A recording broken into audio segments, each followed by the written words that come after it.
నేను మాట నేర్పరిని కాను, నేను నోటి మాంద్యము నాలుక మాంద్యము గలవాడను. చూడండి, ఇక్కడ మోషే దేవునితో మాట్లాడుతున్న ప్రథమమైనటువంటి సంభాషణ. మోషే దేవుడితో మాట్లాడుతున్నటువంటి సంభాషణ. ఈ సంభాషణలో మోషే తాను ఎలా చెప్పుకుంటున్నాడు? ప్రభువా, ఇప్పుడైనను నువ్వు మాట్లాడక మునుపైనను నేను ఎలాంటి వాడిని అని చెప్తున్నాడు. ఏమండి? మాట నేర్పరిని కాను, నేను నోటి మాంద్యం నాలుక మాంద్యం కలిగిన ఉన్నాయా, నేను పనికిరాను, వేరే ఎవరినైనా పంపి అయ్యా, నా వల్ల కాదు అని చెప్పేసి చెప్తున్నాడు. హల్లెలూయా. గమనించండి ప్రియమైన దేవుని బిడ్డలారా, మరి అదే మోషే గురించి దేవుడు ఏం చెప్తున్నాడు? సంఖ్యాకాండం 12:37. సంఖ్యాకాండము 12:37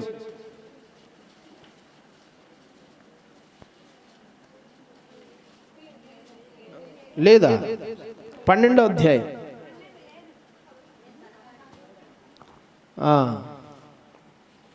సరే, అక్కడ మోషే గురించి ఆ 12వ అధ్యాయంలో ఇతడు నా ఇల్లంతటిలో కూడా నమ్మకస్తుడనే మాట ఉంటుంది. చూడండి,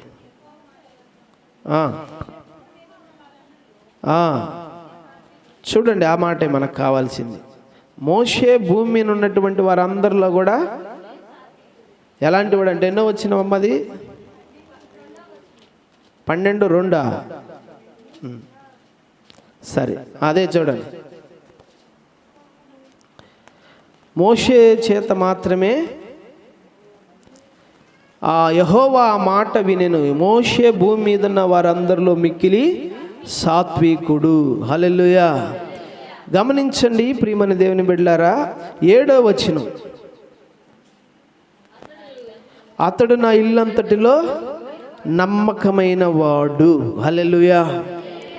మోషే మొట్టమొదట ఎలాగున్నాడు? నోటి మాంద్యం కలిగిన వాడుగా ఉన్నాడు, మాట నేర్పరలేని వాడుగా ఉన్నాడు, నాలుక మాంద్యం కలిగిన వాడుగా ఉన్నాడు. ఏ మాత్రం కూడా అర్హత లేదయ్యా, నేను పనికిరాని వాడిని అనే పరిస్థితిలో మోషే ఉన్నాడు. అలాంటి ఒక మోషే దేవుని యొక్క చిత్తానికి లోబడి దేవుని మాట ప్రకారం ఆ జీవితాన్ని ముందుకు కొనసాగించినప్పుడు ఆ మోషే అనే దేవుడు ఎలా మార్చాడంటే మిక్కిలి సాత్వికుడుగా మార్చాడు. హల్లెలూయా. ఇదివరకు మోషే ఒక ఐగుప్తుడిని చంపి పారిపోయిన వ్యక్తి, నోటి మాంద్యం కలిగిన వ్యక్తి, నాలుక మాంద్యం కలిగిన వ్యక్తి, మాట నేర్పరలేని వ్యక్తి, ఒక మనిషిని చంపిన హంతకుడైన వ్యక్తి. అలాంటి వ్యక్తి ఇప్పుడు ఎలాగైపోయాడు? భూమి మీద మిక్కిలి సాత్వికుడు, దేవునికి నమ్మకస్తుడు. హల్లెలూయా. దేవుడికి ఎలాగయ్యాడండి? నమ్మకస్తుడు. నా ప్రియ దేవుని బిడ్డలారా, ఏమండి, ఎలాంటి జీవితం ఎలాగ మారిందో మీరు గ్రహించండి. అమ్మా, మీ బుర్రలు అక్కడెక్కడ పెట్టకుండా ఒక్క కొద్ది నిమిషాలు దేవుని వాక్యం మీద పెట్టండి. ఈయన హత్య చేసి పారిపోయినవాడు, నోటి మాంద్యం కలిగినవాడు, నాలుక మాంద్యం కలిగినవాడు, మాట నేర్పరలేనివాడు. అయితే ఈ రోజున ఎలాగున్నాడు? మిక్కిలి సాత్వికుడు, పనికిరానన్నవాడు ఇప్పుడు ఇల్లంతట్లో నమ్మకస్తుడు. ఒక వ్యక్తి దేవుని చేత నమ్మకస్తుడు అనిపించుకుంటున్నాడంటే, సాత్వికుడు అనిపించుకుంటున్నాడంటే ఎంతగా ఆయన జీవితం ప్రభావితమైందో చూడండి. హల్లెలూయా. పిల్లరా, దేవునిని పూర్ణ హృదయంతో అనుసరించేవారు, దేవునికి పూర్ణ హృదయంతో విధేయత చూపేవారు ఇలాగే అవుతారు. హల్లెలూయా. దేవుని దగ్గరకు వచ్చి దేవుని నమ్ముకొని దేవునికి సంపూర్ణమైన విధేయత చూపించి దేవుణ్ణి అనుసరించేవారు జీవితాలు ఇలాగే ఉంటాయి. ఎందుకు ఈ మాటలు చెప్తున్నానంటే, నీ జీవితంలో కూడా దేవుని యందు నమ్మిక ఉంచి దేవుని దగ్గరకు వచ్చి దేవునికి విధేయుడివై దేవుని నువ్వు అనుసరించు, ఆయన నీ జీవితాన్ని కూడా ఇలాగే మారుస్తాడు. అర్థమైందా? దేవునికి నువ్వు విధేయుడు అవ్వాలి, ఆయన మార్గాన్ని సంపూర్ణంగా నీవు అనుసరించాలి. ఆయన మార్గాన్ని అనుసరించి ఆయనకు నువ్వు విధేయుడు అయితే, ప్రియులారా, అబ్రహామును ఎలమన్నాడు, వదిలిపెట్టి వెళ్ళాడు. బ్రతకమన్నాడు, బ్రతికాడు. చూసారా, విధేయుడై ఆయన చెప్పినట్లు అనుసరించాడు. మోషే కూడా విధేయుడై ఆయన చెప్పినట్టు అనుసరించాడు. ఎప్పుడైతే నీ జీవితంలో దేవుని చిత్తానికి నీలో విధేయత ఉంటుందో, దేవుని చిత్తానికి అనుకరణ పూర్ణ హృదయంతో ఉంటుందో, అప్పుడే నీ జీవితము ఏమవుతుందండి? రూపాంతరం చెందిద్ది. ఒక స్థితిలో నుండి ఇంకొక స్థితిలోనికి నువ్వు ట్రాన్స్ఫర్ అయిపోతావు. అర్థమైందండి? ఒక స్థితిలో నుండి ఇంకొక స్థితిలోనికి నువ్వేమవుతావండి? ఈ రోజున నువ్వు ఒక పాపిగా ఉండొచ్చు, ఈ రోజున నువ్వు ఒక కోపిష్టిగా ఉండొచ్చు, ఈ రోజున నువ్వు ఒక చేతగాని వాడిగా ఉండొచ్చు, ఈ రోజున నువ్వు అసలు ఎందుకు పనికిరాని వ్యక్తిగా ఉండొచ్చు. ఏమండి, ఈ రోజున నీ స్థితి ఇదిగో చాలా అవమానకరంగా ఉండొచ్చు, బాధకరంగా ఉండొచ్చు. అరే, ఈ భూమి మీద అసలు నేను ఎందుకు పుట్టానని నీకే అనిపిస్తూ ఉండొచ్చు. కానీ నువ్వు దేవుని నమ్ము, నువ్వు దేవునికి విధేయుడవు, నువ్వు దేవుని మార్గాన్ని నువ్వు అనుసరించు. నీ పూర్ణ హృదయంతో కానీ నువ్వు అనుసరించావంటే, నా ప్రియమైన దేవుని బిడ్డలారా, దేవుడు నిన్ను నూతన పరుస్తాడు. దేవుడు నిన్ను కొత్త సృష్టిగా చేస్తాడు. దేవుడు నిన్ను గొప్పవాడిగా చేస్తాడు. హల్లెలూయా. ఇప్పుడు యాకోబు ఉన్నాడండి. యాకోబు జీవితం అంటే ఏంది? మోసగాడు, మోసగాడు, మోసగాడు, మోసగాడు. కానీ అదే యాకోబుని దేవుడు ఏం చేశాడు? ఇశ్రాయేలుగా చేశాడు. హల్లెలూయా. అదే యాకోబుని దేవుడు ఏం చేశాడండి? ఇశ్రాయేలు. అదివరకు మోసగాడు, ఇప్పుడు ఇశ్రాయేల్. హల్లెలూయా. ఏమండి, గమనించండి. ఎల్ అనే పదం వచ్చిందంటే, ఎల్ అంటే దేవుడు అని అర్థం. అర్థమైందా? ఆయన పేరులోనే దేవుని నామం ఉండేలాగా ఇజ్రాయేల్. ఎంత గొప్ప భాగ్యం అండి. హల్లెలూయా. ఒక మోసగాడికి దొరికిన కృప, ఒక మోసగాడు దేవుణ్ణి వెదికిన విధానం, దేవుని దగ్గర పొందుకున్న భాగ్యం అర్థమవుతుందా? ఏమ్మా, వాళ్ళ జీవితం అలాగా మారింది, వాళ్ళ జీవితాలు అలా ప్రభావితమైంది. ఆత్మీయతలో కానీ భౌతికంగా కానీ వాళ్ళు అంతగా ఆశీర్వదించబడి ఉన్నతమైన స్థానాల్లో వాళ్ళు ఉన్నారు. నా పిల్లరా, ఈరోజు దేవుడు నీతో మాట్లాడుతున్నాడు. నువ్వే పరిస్థితిలో ఉన్నావో ఒకసారి ఆలోచించి. ఏమండి, దావీదుని గురించి కూడా మనం తీసుకున్నట్లయితే, మొదటి సమూయేలు గ్రంథము 24వ అధ్యాయము 14వ వచనం.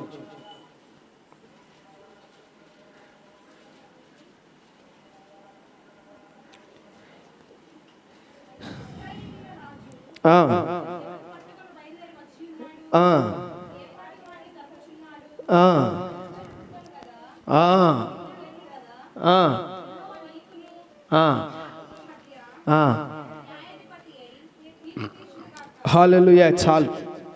ఇక్కడ దావీదు సౌలుతో అంటున్న మాటలు, దావీదు సౌలుతో అంటున్న మాటలు. అసలు దావీదు తన గురించి తను ఏం చెప్పుకుంటున్నాడు? చదివారా మీరు? చూసారా ఏం చెప్పాడు తన గురించి? తను గట్టిగా ఇంకా ఎలా అంటున్నాడండి? అసలుకి మిన్నెల్ అంటే తెలుసు కదా, చిన్న సన్న పురుగు, అవునా కదా? అంతగా చచ్చిన కుక్క లాంటి వాడిని, మిన్నెల్ వంటి వాడిని అని తన గురించి తానే చెప్పుకుంటున్నాడు. తన సాక్ష్యం తానే పలుకుతున్నాడు. మనం భౌతికంగా చూసినప్పుడు కూడా యాడో అడవిలో గొర్రెలు కాచుకునేవాడు, ఎన్నిక లేనివాడు, ఎందుకు పనికిరానివాడు, కుటుంబంలో కూడా కనిష్ఠుడు. అలాంటి దావీదు జీవితాన్ని దేవుడు ఎలాగ మార్చాడండి? మొదటి సమూయేలు గ్రంథం 13-14. ఆడికి చెప్పిన అర్థం కాదులే, 2 రోజులు అలవాటు పడితే కానీ మందిరం ఎట్ట కూర్చోవాలో ఆడికి తెలియదు. ఇవాళ కొత్తగా వచ్చాడుగా.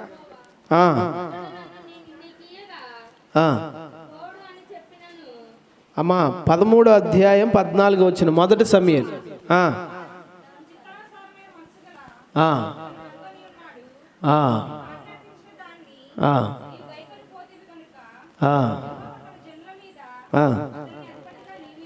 హల్లెలూయా. దేవుడు ఏం చూస్తున్నాడు? ఆయన హృదయంలో నా చిత్తానుసారమైన మనుష్యుడు. చెప్పాలి, దావీదుని గురించి దేవుడు చెప్పింది ఏంటి?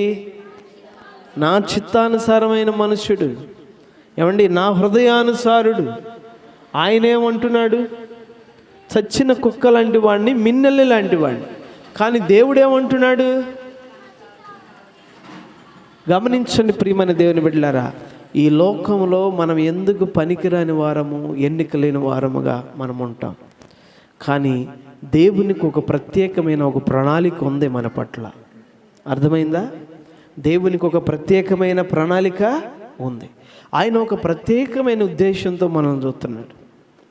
గమనించండి ప్రియమైన దేవుని బిడ్డలారా, నీవు ఎప్పుడైతే ఆయన చేతిలోకి వస్తావో అప్పుడు అది అమలవుతుంది. హల్లెలూయా.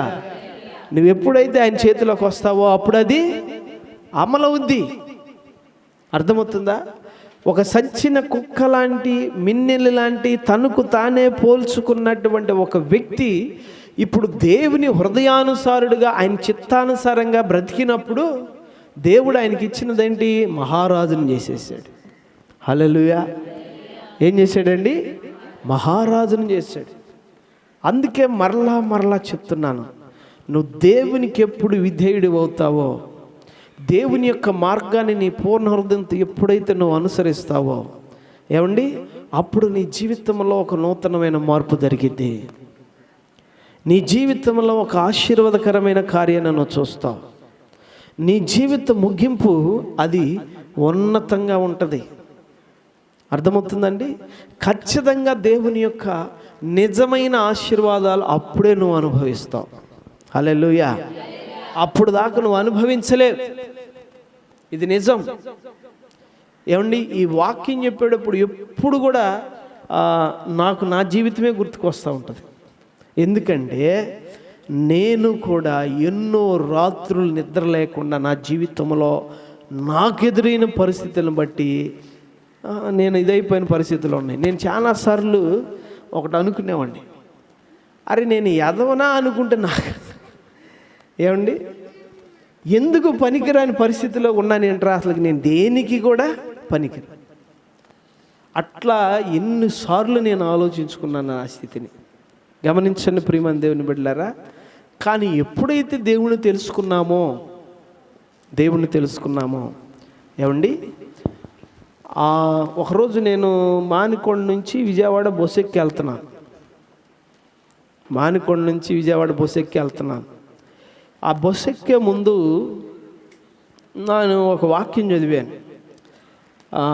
నువ్వు నా సేవకుడవు, నేను నిన్ను మహిమపరిచేదను అన్న వాక్యం.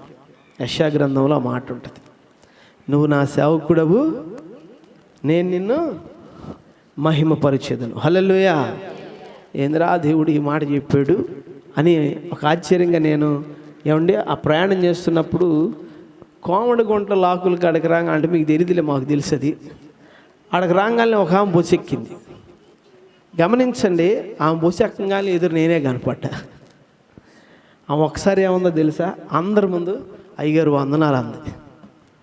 ఏముంది? అయ్యగారు వందనాలు అంది. నా జీవితంలో ఫస్ట్ టైం ఆమె ఫస్ట్ పిలిచింది. అప్పుడు దాకా ఎవడు అయ్యగారు వందనాలు అని చెప్పినోడు లేదు. అంటే నేను పాస్టర్గా అయిన కొత్త దినాలు అది. హల్లెలూయా. బహిరంగంగా ఒక 10 మంది ఉండే స్థలంలో ఏమండి ఒక ఆమె 2 చేతులు ఎత్తి 10 మంది ముందు అయ్యగారు వందనాలు అని ఒక గౌరవప్రదమైనటువంటి పిలుపు పలికినప్పుడు నాకు వెంటనే ఆ వాక్యం స్ట్రైక్ అయిందనమాట. నువ్వు నా సేవకుడవు, నేను నిన్ను మహిమపరిచేదను. హల్లెలూయా. గమనించండి, ఒక వ్యక్తి దేవుని దగ్గరికి ఎప్పుడు వస్తాడో, ఒక వ్యక్తి దేవునికి ఎప్పుడు విధేయత చూపుతాడో, ఒక వ్యక్తి దేవుని యొక్క మార్గాన్ని పూర్ణ హృదయంతో ఎప్పుడైతే గైకొంటాడో అప్పుడు ఆ వ్యక్తి జీవితాన్ని దేవుడు మారుస్తాడు. అంతే. హల్లెలూయా.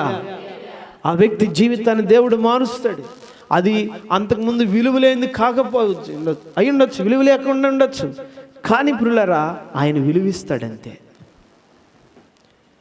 ఆయన విలువనిస్తాడు, ఆయన పేరునిస్తాడు, ఆయన ఖ్యాతినిస్తాడు. అర్థమవుతుందా? నీ అవమానాలు, నీ నిందలు, నీ కష్టాలు, నీ పరిస్థితులన్నీ మార్చబడతాయి. ఆ స్థానంలో నువ్వు దీవించబడతావు. హల్లెలూయా. హల్లెలూయా. కాబట్టి నా ప్రియమైన దేవుని బిడ్డలారా, ఈ మధ్యాహ్న సమయంలో దేవుని వాక్యం వింటున్న నీవు ఒకటి గమనించు. అమ్మా, నువ్వు దేవుని దగ్గరకు వచ్చావా? నువ్వు దేవునికి పరిపూర్ణత ఏదో చూపావా? నువ్వు దేవుని మార్గాన్ని పూర్ణ హృదయంతో గైకొంటున్నావా? ఏమండి, చాలామందికి ఇదేంటో కూడా తెలియదు. మీరు అడగవచ్చు, అసలు విధేయత అంటే ఏంటండి? పూర్ణంగా ఎదగటం అంటే, అనుసరించటం అంటే ఏంటని నాకు తెలియని వాళ్ళు కూడా ఉండరు. మీలో కూడా ఉండొచ్చు నాకు తెలిసి. హల్లెలూయా. తెలుసు అన్న వాళ్ళు స్తోత్రం చెప్పండి. ఆ పిల్లలకు తెలియని వాళ్ళు చెప్పారు, మీరు మాత్రం తెలివిగా కూర్చున్నారు. హల్లెలూయా. గమనించండి, పూర్ణ హృదయంతో దేవుని మార్గాన్ని అనుసరించటం అంటే ఏమండి, లోకమునకు, పాపమునకు, మన సొంత ఇచ్చలకు, శరీర ఇచ్చలకు, మన ఆలోచనలకు మనం పూర్తిగా చచ్చిన వారమై ప్రభు చిత్తమేదో, ప్రభు వాక్యమేదో, ప్రభు మన బ్రతకమన్న విధానమేదో దానికి పూర్ణ విధేయతతో ఆ మార్గంలో మనం బ్రతకటమే దేవుణ్ణి అనుసరించటం. అర్థమైందా? ఇక నీ సొంత ఆలోచన కాదు. అర్థమవుతుందా? లోకపు పోకడ కాదు, శరీర సంబంధమైన పోకడ కానే కాదు. దేవుని వాక్యం, దేవుని చిత్తం ఏదైతే ఉందో అది నీలో సంపూర్ణంగా ఉన్నట్లుగా, ఆ కార్యం సంపూర్ణంగా నెరవేర్చబడినట్లుగా నిన్ను నువ్వు పూర్ణంగా ఏమండి ప్రభుకి అనుకూలంగా మలుచుకొని ప్రభుకి ఇష్టంగా నడుస్తావు. చూసావా? అదే దేవుణ్ణి అనుసరించడం అంటే. దానికి నీ విధేయత అవసరం. నువ్వు దేవుని దగ్గరికి రావాలి, నువ్వు దేవుని చిత్తానికి లోబడాలి, అంత పూర్ణ హృదయంతో ఏమండి నువ్వు నడవాలి. అందుకే దావీదు గురించి అన్నాడు, అతడు నా చిత్తానుసారుడు అన్నాడు. అంటే దేవుని చిత్తం ఏందో అది అనుసరించే వ్యక్తి, ఆ చిత్తము కొరకు బ్రతకగలిగిన వ్యక్తి. ఇందాక రాజయ్య గారి గురించి చెప్పాను మీకు. ఏమండి, ఒక్కసారి వచ్చేసినాక ఇంకేవి కూడా ఆయన పట్టించుకోవాలి. ప్రభు కొరకే సావైన రేవైన అన్ని కాదనుకొని వచ్చాను, దేవుని కొరకు అలాగే బ్రతికాడు అంతే. మరలా ఇంకెక్కడ కూడా అది కదిలించబడింది లేనే లేదు. హల్లెలూయా. ఏ బంధాలు కానీ, ఏ అవసరతలు కానీ, ఏ కోరికలు కానీ వాళ్ళని కదిలించలా. అర్థమైందా? మనకు రోజుకో కోరిక పుట్టిద్ది, రోజుకో ఆశ పుట్టిద్ది, రోజుకో బంధం. మనం ఎటుబడిపోతాం తెలియదు. తెగిన గాలి పట్టాలి మనం. ఏమండి, తెగిన గాలి పట్టాలాగా ఎప్పుడు ఏ బుద్ధి పుట్టిద్దో, ఎప్పుడు ఎలా మాట్లాడతాం, ఎలా నడుచాం, ఎడ కనపడతాం, ఎట్టుంటాం ఏదో తెలియంది. ఇది తెగిన గాలి పట్టపు జీవితాలు. మనం అలాగుండకూడదు. అర్థమవుతుందండి? దేవుని దగ్గర గురి కలిగి మనం ఉండాలి. మనము దేవునికి లోబడాలి. దేవుని యొక్క చిత్తాన్ని పరిపూర్ణంగా మనం అనుసరించాలి. ఎప్పుడైతే నీ జీవితంలోకి ఆ పరిస్థితి కనపడిద్దో పుల్లారా, అప్పుడు దేవుడు ఖచ్చితంగా తన మహిమను నీ మీదకి తీసుకొస్తాడు. హల్లెలూయా. తన మహిమ నీపై ఉంటుందే. ఆయన మహిమ నీ మీదకి వచ్చిందంటే నువ్వెక్కడున్నా కానీ సంథింగ్ స్పెషల్. నువ్వు ఒక ప్రత్యేకమైన వ్యక్తివి అంతే. హల్లెలూయా. నువ్వు ఒక ప్రత్యేకమైన వ్యక్తి. మీకు చెప్పనా, ఎస్తేరుతో పాటు చాలామంది స్త్రీలు వచ్చారు.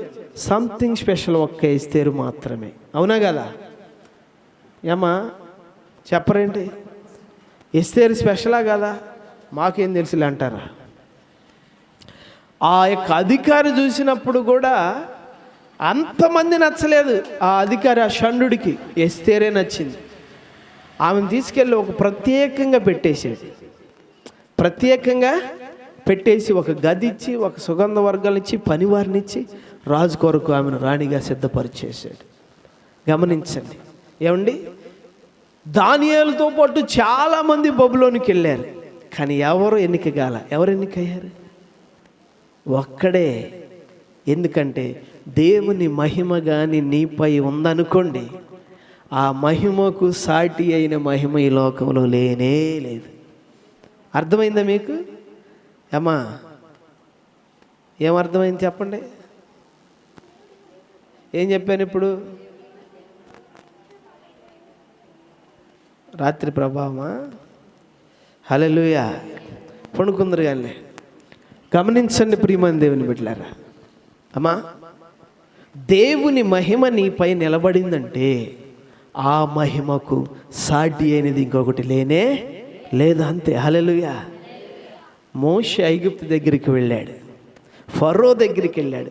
ఫరో దగ్గర ఎంతమంది విద్యలు కలిగి ఉన్నారు, ఏ విద్య కూడా మోషే విద్యకు సాటి రాల. హల్లెలూయా. ఎందుకంటే ఒక్కసారి దేవుని వెలుగు నీపై పడిందంటే, ఆయన మహిమ నీలోకి వచ్చిందంటే, ఆయన ఆత్మ నీలో నివసిస్తుందంటే, ప్రియా దేవుని బిడ్డలారా, నీకు సాటి అయినది మరొకటి ఎక్కడ కనబడనే చెప్పాలి. కనబడతారా? ఎస్తేరు ఒక ప్రత్యేకం అంతే, దానియేలు ఒక ప్రత్యేకం అంతే. 12 మంది ఉన్నారు యాకోబుకి, వారిలో యోసేపు ఒక ప్రత్యేకమైన వ్యక్తి. హల్లెలూయా. వారిలో యోసేపు ఒక ప్రత్యేకమైన వ్యక్తి. గమనించండి, ఎక్కడన్నా ఉండు, నువ్వు స్పెషల్ అంతే. ఎందుకు ఎందుకు చెప్పాలి? ఎందుకు అమ్మా? దేవుని మహిమ నీపై ఉంది కాబట్టి, దేవుడు తన మహిమతో నేను నింపుతున్నాడు కాబట్టి, ఆయన నిన్ను ఆ స్థానంలో ఉంచాడు కాబట్టి, ఎప్పుడు నీకు అది వస్తుంది? నువ్వు పరిపూర్ణంగా ఆయనకి విధేయుడివై ఆయన మార్గాన్ని నువ్వు అనుసరిస్తున్నప్పుడు. హల్లెలూయా. పిల్లరా, ఈ లోక మహిమలేవి దాని ముందు సాటి రావు. అర్థమైందా? అర్థమవుతుందండి? ఒకసారి అంట దేవుడు ఒక ఎన్నిక లేని ఒక అల్పుడిని దేవుడు తన ఆత్మతో నింపాడంట. ఎన్నిక లేని చదువురానోడు, అల్పుడు. ఏమండి, ఒక మూర్ఖమైన మొండివాడు అనొచ్చు. ఎందుకంటే పల్లెటూరులో పుట్టి చదువు లేని వాళ్ళు ఎట్టుంటారండి? మొండిగా మూర్ఖంగానే ఉంటారు కదా. కానీ ఆ వ్యక్తి రక్షించబడ్డాడు. ఆ వ్యక్తి దేవుని యొక్క కృప పొందుకున్నాడు. దేవుని ఆత్మ ఆయనలో ఉంది. అంటే దేవుడు ఒక గిఫ్ట్, ఒక వరాన్ని ఆయనకి ఇచ్చాడు. హల్లెలూయా. దేవుడు ఒక గిఫ్ట్, దేవుడు ఒక వరాన్ని ఆయనకి ఇచ్చినప్పుడు, ప్రియమైన దేవుని బిడ్డలారా, ఇప్పుడు ఆయన ఎక్కడికి వెళ్ళి ప్రార్థన చేస్తున్నాడు అనుకుంటున్నా? ఎమ్మెల్యేల దగ్గరికి వెళ్ళి ప్రార్థన చేస్తున్నాడు. ఎక్కడికి వెళ్ళి ప్రార్థన చేస్తున్నాడండి? ఎమ్మెల్యేల దగ్గరికి వెళ్ళి ప్రార్థన చేస్తున్నారు.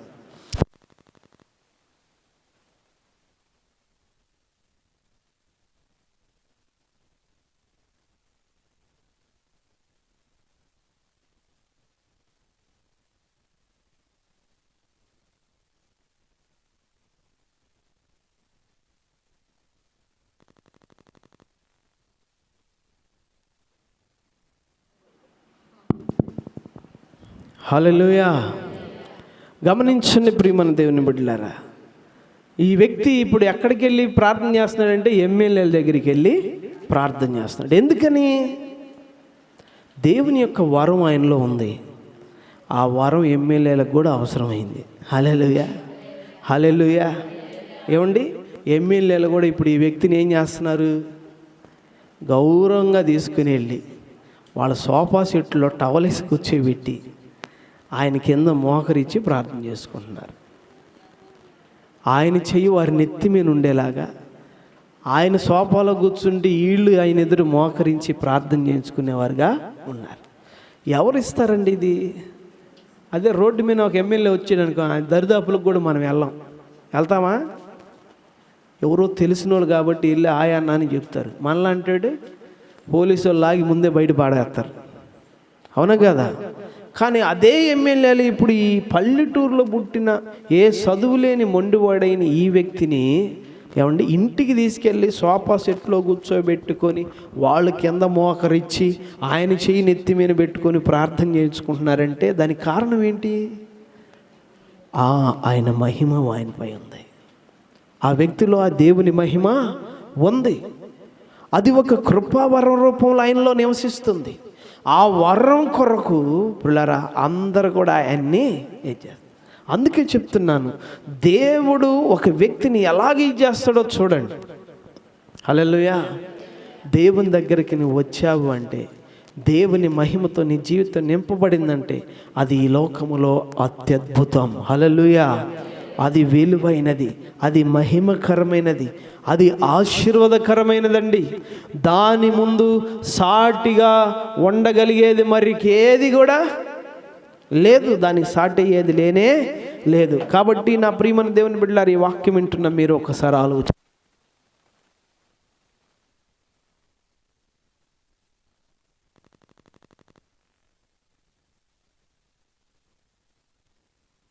గమనించండి ప్రియులారా, మీరందరూ కూడా, నేను వాక్యాన్ని ముగిస్తున్నాను, సమయం చాలా దాటిపోతుంది.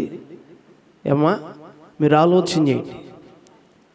దేవుని పిల్లలుగా ఏ రోజైనా సరే ఈ వాక్యాన్ని మీరు ఆలోచన చేసి, ఏమండి, దేవునికి సంపూర్ణ విధేయత చూపండి, దేవుని చిత్తాన్ని సంపూర్ణంగా అనుసరించండి, దేవుని కృపను పొందుకోండి, దేవుని మహిమతో మీరు నింపబడ్డారంటే పిల్లరా, ఈరోజు మీ జీవితాలు ఈ లోకంలో ఒక స్పెషల్గా ఉంటాయి, ఒక ఆశీర్వాదకరంగా ఉంటాయి.